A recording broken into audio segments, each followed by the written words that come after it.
GB के इंतखाबात में आपने इमरान खान से मुंसलिक लोग, तहरीक इंसाफ के वो लोग जिन्हें उनका इंतखाबी निशान नहीं दिया गया, उनको फिर वही मिक्स किस्म के इंतखाबी निशानात दिए गए, उनका इंतखाब क्यों करना है? ये जानते हुए भी कि इंतखाबात में वो नहीं कामयाब होंगे, अगर हो भी गए तो उनकी कामयाबी का कोई फ़ायदा नहीं होगा क्योंकि उन्हें हुकूमत बनाने नहीं दी जाएगी और फॉर्म 45 और 47 का खेल दोबारा खेला जाएगा और उनको हरवाया जाएगा अपनी मर्ज़ी की कठपुतलियाँ 8 फरवरी 2024 के आम इंतखाबात की तरह गिलगित बल्तिस्तान में भी इंस्टॉल कर दी जाएंगी। इसके बावजूद आपने अस्करी कठपुतलियों का बायकॉट क्यों करना है? आपने इमरान खान के उम्मीदवारों का इंतखाब क्यों करना है? आपने इस निज़ाम के खिलाफ मज़ामत करनी है। ये कुछ 6 महीने, 1 साल, 2 साल या 3 साल पे मुहित तहरीक नहीं है। 78 साला निज़ाम के खिलाफ मज़ामत है और ये दहाइयों तक चलनी है और जो मौका आपको मिलना है उसमें आपने मज़ामत दिखानी है। इसलिए गिलगित बल्तिस्तान में इमरान खान के उम्मीदवारों का इंतखाब आपने करना है। इस निज़ाम के खिलाफ मज़ामत करते हुए आप जानते हैं नवाज शरीफ, उसका ख़ानदान, उसका चोर टब्बर, बिलावल भुट्टो, हाइब्रिड भुट्टो जरदारी, उनके दावे माजी की बढ़कें आज भी आपसे वादे कर रहे हैं कि हम हुकूमत में आए तो ये कर देंगे, वो कर देंगे। इनकी सारी ज़िंदगी का इक़्तिदार तो आप साइड पे रखें ना। पिछले 2 अढ़ाई साल में जब से 8 फरवरी 2024 के इंतखाबी डाके के बाद ये मुसल्लत हुए हैं, बाकी पाकिस्तान में इन्होंने जो तबाही फेरी है, उसे ज़हन में रखें।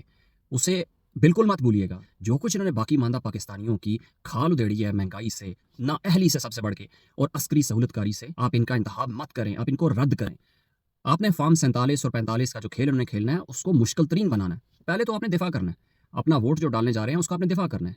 अगर नहीं कर पाए, ज़ाहिर है रियासती तशद्दुद, बदमाशी, पंजाब पुलिस भी वहाँ पे गई हुई है, गुल्लू भट्ट वहाँ पे गए हुए हैं, फिर पाक फ़ौज जो है वो पुरअमन और साफ शफाफ इंतखाबात की तकमील के लिए वहाँ पे तैनात है।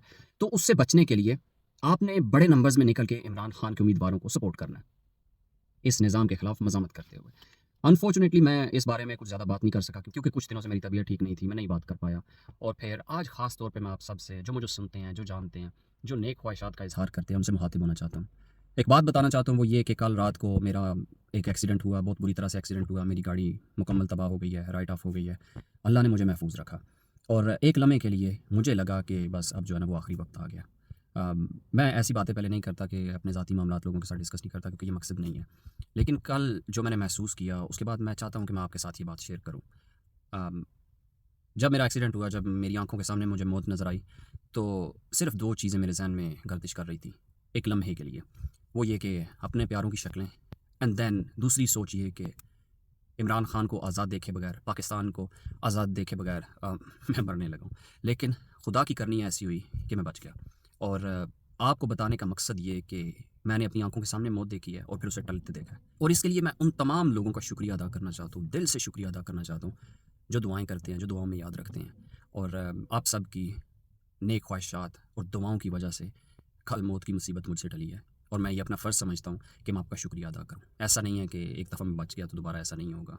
अनएक्सपेक्टेडली रोड पे सिग्नल वगैरह एवरीथिंग वाज़ परफेक्टली फ़ाइन। पास वो लड़का आया, यंग लड़का था और लड़की, दोनों बैठे हुए। उन्होंने बस सिग्नल ब्रेक किया और मुझे लेफ़्ट साइड से हिट किया। बाद में आके उन्होंने मुझे चेक वगैरह किया कि इफ आई वाज़ ऑलराइट और नॉट।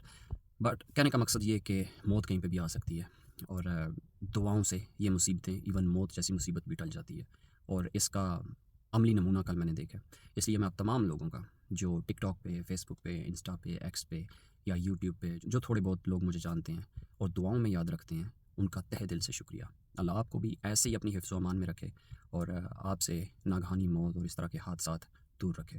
और जीबी वालों ने ख़ास तौर पे आपको ये पैगाम है कि मज़ामत जारी रखनी है, आखिरी दम तक मज़ामत जारी रखनी है।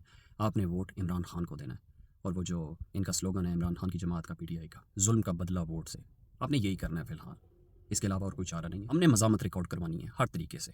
इनको रद्द करना है, अस्करी रियासती मशीनरी को रिजेक्ट करना है, उनकी इंस्टॉल की गई मशीनरी को, उनकी रजीम को रिजेक्ट करना है, जहाँ पे अपने खटपुतली लॉन्च करेंगे उनको रिजेक्ट करना है।